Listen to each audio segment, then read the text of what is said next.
kakalang mo ni khat ma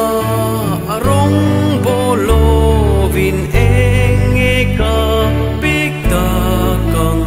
o ka chandam tu chu tok tu in kun roki kakalang mo chara pa khat ma soi lo vin ka tok no ka chandam tu thi tu she in ka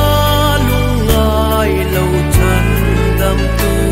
min suai vangi ma se wa ka tok tu yan min ti she in ka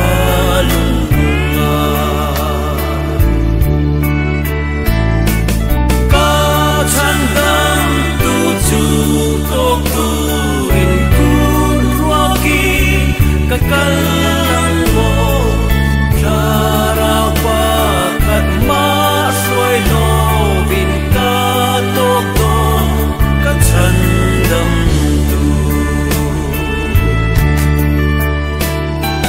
kum ral ta song song te kha o câu ki le thei ni se la câu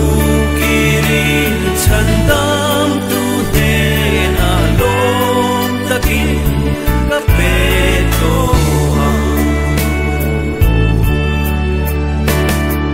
ka chandam tu chu tok tu rin kun roki kakalang mo chara pa khat ma soi lo vin ka tok to ka chandam